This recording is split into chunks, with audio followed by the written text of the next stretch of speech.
tous et bonjour à toutes, bienvenue pour une nouvelle vidéo de Crown. Euh, Aujourd'hui, un autre petit guide sur Shaco qui est l'un de mes mains, donc c'est normal qu'il y ait beaucoup de guides. Pourquoi ce guide? Alors, en fait, suite à la première vidéo que j'avais faite en 5 contre 5, il y a un des utilisateurs qui m'a demandé en 3 contre 3 ce que je recommandais comme build et comme technique. Donc, je lui avais répondu que je jouais pas presque pas de 3 contre 3 et que du coup je savais pas du tout. Par contre, que je pensais qu'il valait mieux le jouer AP puisque c'est moins dur à stuff qu'un Shaco AD. Donc comme je jouais pas le Shaco AP, je m'y suis mis et je commence à me débrouiller avec. Donc là je vous ai mis une petite partie de 3 contre 3 où je joue mon Shaco AP pour vous montrer un peu comment le jouer en 3 contre 3. Alors franchement le 3 contre 3 c'est super sympa avec un Shaco AP parce que ça fait des moves un peu bizarres et quand vous êtes avec des potes au micro ça peut vraiment être super amusant. Là en l'occurrence j'étais avec Varo qui est un pote à moi et on était au micro avec SP que vous avez déjà vu. Donc SP qui nous carry comme d'hab hein, pendant que nous on fait les cons. En face, j'en ai fait plusieurs qui étaient pas mal et j'ai choisi celle-là parce que c'est des persos qui sont quand même relativement tanky. En 3 contre 3, des fois on voit par exemple, vous voyez une team avec Timo Shaco, c'est quand même assez squishy et on peut dire ouais mais non, en 3 contre 3 faut du solide, ton guide il sert à rien, enfin. Donc là j'ai pris une team en face où il y avait vraiment du solide pour vous montrer que c'est viable même avec des persos qui sont pas faciles à jouer en face. Euh, donc je joue AP, Timo c'est il va faire un stuff bizarre qu'on ne commentera même pas parce que c'est comme ça, il aime bien faire des stuffs un peu à la one again. Et SP qui maîtrise tout. Je fais un peu son éloge parce qu'il aime bien être dans mes vidéos et que c'est vrai que sans lui, je perdrais plus souvent. Donc voilà, on commentera des vidéos à deux quand on pourra, c'est-à-dire très prochainement. Genre dans une ou 2 semaines tout au plus. Donc on a la fin de ce chargement. Si je me souviens bien, je me souviens pas. Ah oui, le Udir va aller top et on va avoir une ligne Tariq Xin bot. Et de notre côté, je vais me mettre avec Timo et SP va aller top pour contrer le Udir. Donc on va s'intéresser un peu plus au Shaco euh, dans cette partie. Pendant que ça finit de charger, qu'est-ce que j'ai à dire On va partir directement sur les starters. Le Shaco AP, vous partez avec le tome d'amplification, parce que ça vous fait un peu d'AP dès le départ. Bon, c'est pas ça qui va vous faire avoir un gros burst. Si vous voulez, vous pouvez prendre un Doran Ring. C'est comme vous voulez. Moi, je prends le tome d'amplification avec une potion. L'intérêt d'avoir une seule potion, c'est que, en général, après le premier teamfight, vous perdez un peu de vie, donc c'est intéressant d'avoir une potion pour compenser un peu tout ça.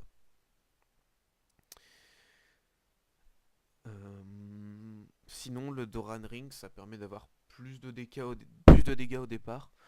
Euh, Franchement, ouais, ça peut être utile après, ça dépend.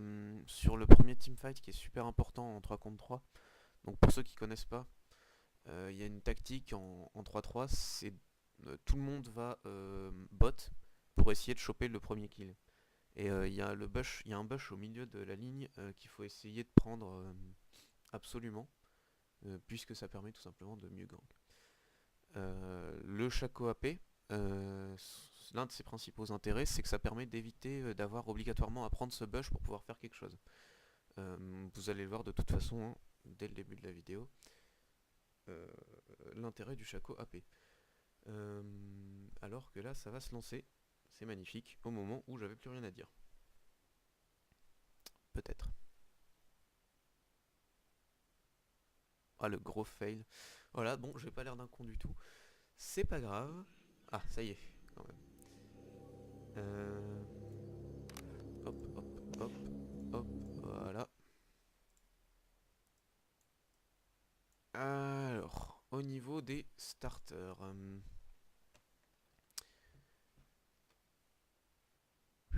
Ah oui, le problème avec un Shaco AP, c'est que vous voyez dans vos objets personnalisés, vous n'avez pas ce que vous devez prendre. Donc il faut aller dans magie, puissance, tome d'amplification, ensuite vous retournez au menu, consommable, potion de soin, donc c'est un peu lourd, faut être rapide. Euh, Surtout que la rapidité en 3-3, comme je l'ai déjà dit, c'est important pour prendre ce bush qui est ici.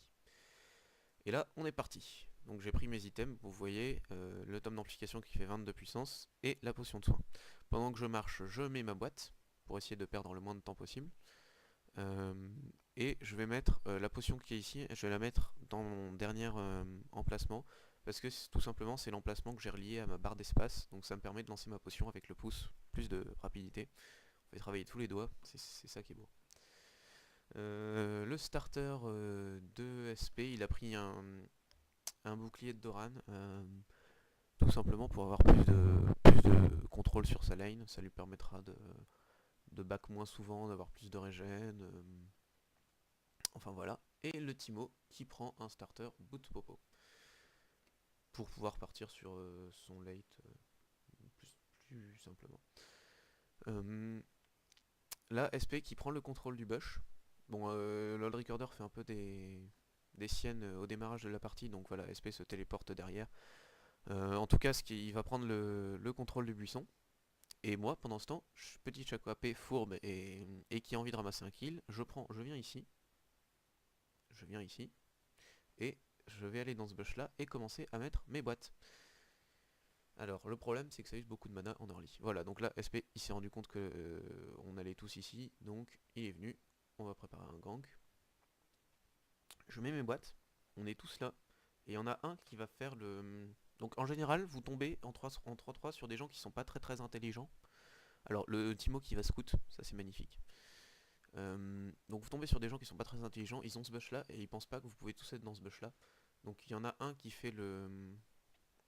Donc le Shaco met ses box, vous pouvez mettre 3 ou 4 box, ça dépend de vos runes et de vos maîtrises, si vous avez des réductions de CD. Donc le Timo qui se met ici, pour voir ce qu'il y a devant la tour, et grâce à son passif il devient invisible, il a failli mourir, mais son passif l'a sauvé.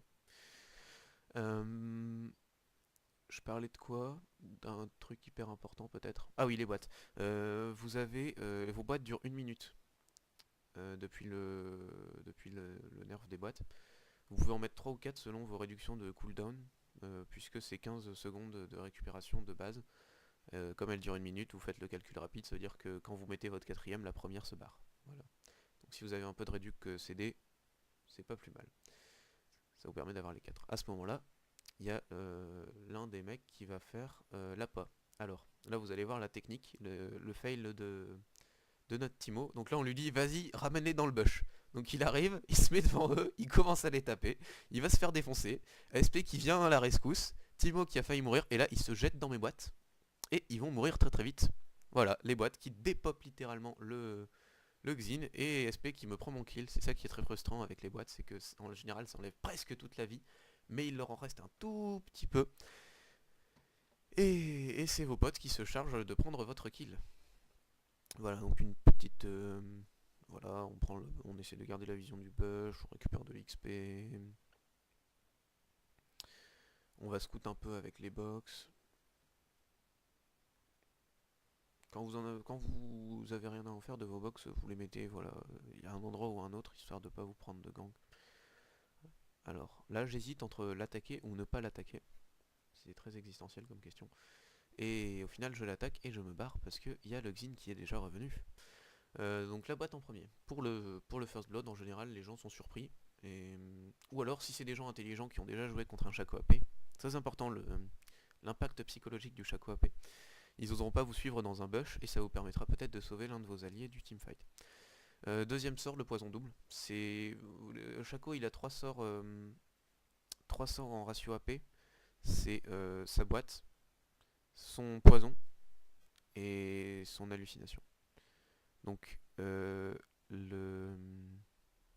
la dague et le double ont un ratio de 1 en AP. Sachant que là je joue mon Shaco AP avec des full runes AD. C'est très pratique. Donc voilà, on essaye de se passer l'aggro des gens, un peu à la one again. Là j'aurais pu mettre mon embrasement, j'aurais peut-être eu le kill. Je vais peut-être le faire d'ailleurs, non même pas. Sur le Xin, mais c'était un peu dangereux et le fear de la boîte qui me sauve.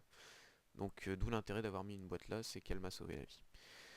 Comme je le disais, le Shaco, vous mettez vos boîtes, vous pouvez en mettre facilement 5, 6, 7 pour avoir le first blood dans votre buisson, et après vous avez plus beaucoup de mana, ce qui fait que vous devez faire un bac assez rapide. Donc là vous voyez, alors là j'ai 400, si j'avais eu le first blood j'aurais peut-être 700. Vous partez sur... Alors, ça c'est... ça se discute. Bon, ce qui est sûr c'est que l'idéal c'est de partir sur un codex méphitique en premier. Ce que je fais moi après, c'est que je prends le bracelet de feu mortel. Pourquoi? Parce que ça vous permet d'avoir un gros burst en early, et comme j'ai dit, l'avantage du Shaco AP par rapport au Shaco AD, c'est qu'il a un plus gros burst en early et qu'il a moins as feed. Donc le bracelet de feu mortel, ça enlève 30% de PV du champion ciblé, ça vous fait un sort en plus, donc l'intérêt, c'est que vous avez l'astuce du pouce, ça vous permettra de lancer un sort avec votre pouce, et ça enlève 30% des PV du champion, donc des PV actuels, donc il faut le lancer en engage. Mais ça peut faire très très mal sur un tank. Plus 3,5% par tranche de 100 puissance, bon ça c'est pour le late game. Ça vous servira si vous avez plus de 100 ou de 200 de puissance.